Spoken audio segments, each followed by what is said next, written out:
President Trump has been briefed on a U.S. F-15E fighter jet downed in central Iran, where a search and rescue mission is underway. We are expecting a statement from CENTCOM coming soon.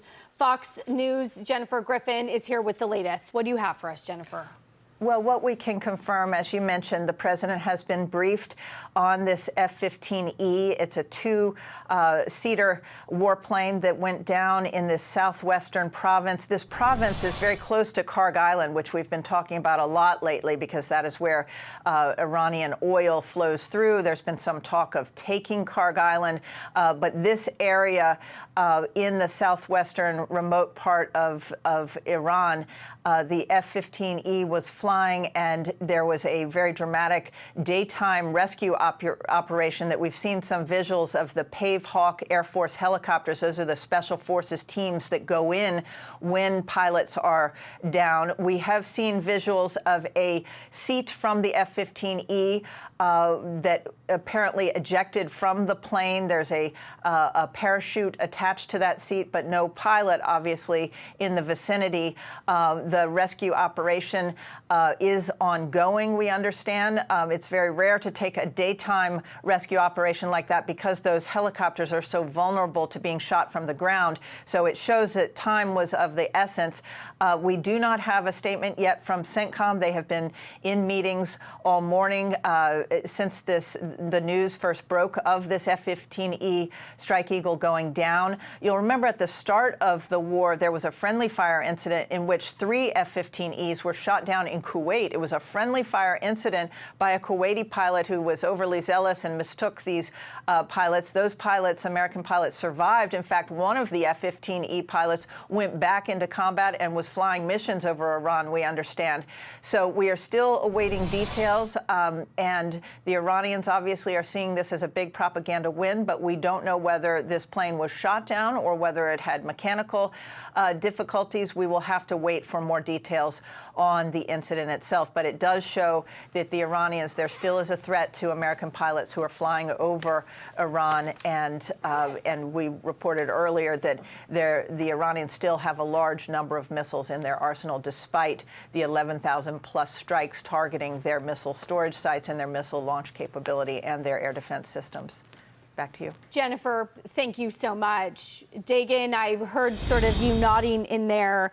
I think a few things that stood out to me is bordering Iraq and roughly the size of West Virginia. That area is dominated by fertile plain, large rivers. It lacks a lot of the high peaks of some parts of Iran. As the sun was setting there on Friday, she said it is tough to conduct search and rescue during the day. Temperatures showed cloudy with mid-60s to low 80s expected, clear days ahead. It's more than an hour's flight away from Tehran. And I think what was interesting from Jennifer there is we weren't sure. Of course, Iran is saying that they shot it down, and you saw that with the eject seat, or if there was some sort of mechanical failure, because the president and the Secretary of War, Hegseth, had sort of repeatedly said we had air superiority. So this, to me, seems like a very significant escalation of that conflict, if indeed this did come from Iran shooting us down.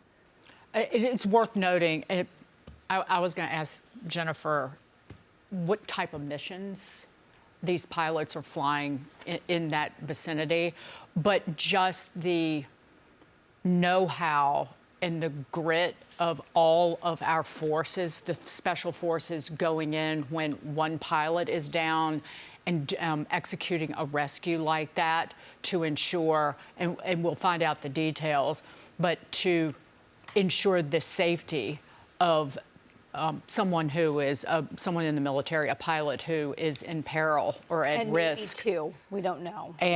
But at the same time, the other news that we were getting out today is that Iran was keeping up attacks across the region, that the UAE, the United Arab Emirates' largest natural gas processing facility, had stopped operations after debris from some projectile interception sparked a fire. Kuwait was reporting damage to a power and water desalination plant after an attack early Friday. Saudi Arabia said it intercepted several drones in the early morning hours. So this is a hotbed of conflict in Iran and in the region. And this, Marcus, comes down to, conversations we've had about opening up the strait. The original that 10-day deadline was Monday, April 6th, where Trump said Iran opens up that strait or else. And sort of on that topic, in that region where we have the downed F-15E, it is the country's heart of onshore oil production. That oil is primarily pipelined to Karg Island down to the southeast. Yeah, if I heard it right about Karg Island, we know that the mission now is really economic warfare and trying to understand where all the supply chain constrictions that you can apply. How do you apply pressure that way, where they can't move resources and they can't move other necessary things to be able to compete? I'm hopeful and I'm praying when you see a seat ejected and you see the parachute, it doesn't look totally destroyed. I'm hoping that pilot is walking, hiding, doing something. I would assume that if the whole thing was blown up, that there would be nothing. But and we're hearing, I think there was 2 crew members in the F-15E, Jackie. I think obviously very concerning is the governor of that region had sort of we're hearing this from Iran state media, so I want to be very careful. We don't actually know any of this, but we had heard that the governor of that region had sort of effectively kind of put a bounty on the head, saying that if you captured those pilots, maybe 1 or 2 alive, they would be significantly rewarded. Of course, there's search and rescue underway to try to make sure that that doesn't happen and that they don't get into enemy hands. Right, and this is while human rights activists are continuing to report that Iran is executing its own people on the ground. So if that report is true and that there's a bounty on the heads of said service members, you don't want something like that to happen. It certainly escalates the situation. But as I stand back from 1,000 feet and look at all of this happening, Brian, you talked about, in a different context, but this idea that maybe we're dealing with a less potent regime in some way, maybe a more reformed leadership now that the top leadership has been taken out. I don't buy it. They're at every opportunity to de-escalate, it appears that they're escalating all the stuff, Dagan, that you were talking about, all of these different attacks.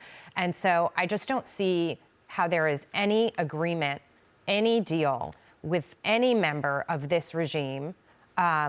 They will never release the Strait of Hormuz. They will never make it easy to have ships going in and out. Toll, no toll, I don't really care.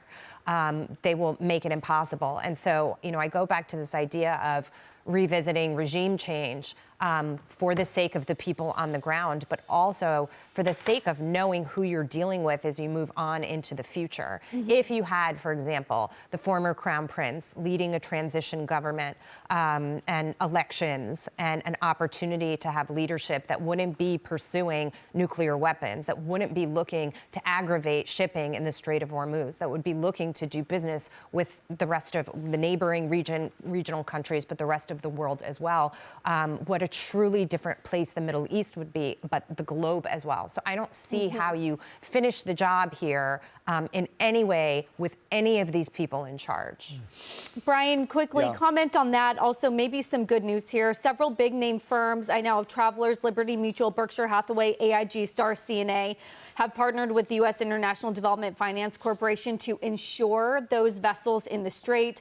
Total losses are now insured up to $40 billion. That was double the amount announced in March. So doesn't it appear that that's opened the strait, but more companies are coming on and offering insurance for vessels? Yep, that's great news. May it continue, may more of it happen. We need more ships through the strait. Praying for the safety of these pilots. I mean, Can I just add one thing breaking from the Journal? Okay.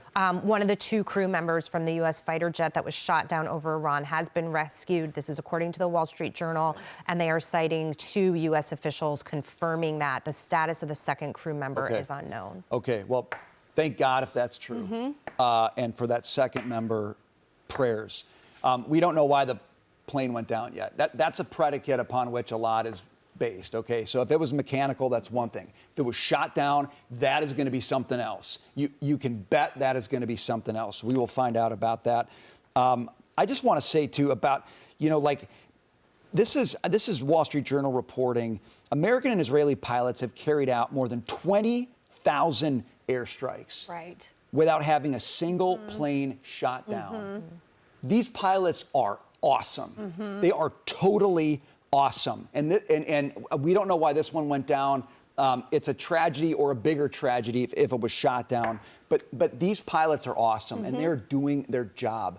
And amidst all the danger they face, Jackie, I couldn't agree with you more. The president said these guys might be more reasonable. Right. I don't know. Right. I have no idea.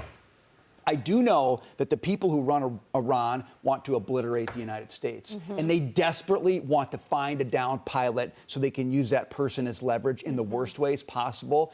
Democrats say, you got into this war of choice. I'd really like to question the Democrats who say that. Is it a choice? Was it a choice? What kind of choice was it? And what kind of choice is it when for 47 years you ignore it? I think the Iranians are showing who they are. A lot of people, and I'll end with this, Brian, are citing that the fact that it had been over a month without a downed F-15 showed a success in and of itself, given that there could have been a lot more. So we'll continue to watch the story as it develops and keep you posted. We're going to have much more after this.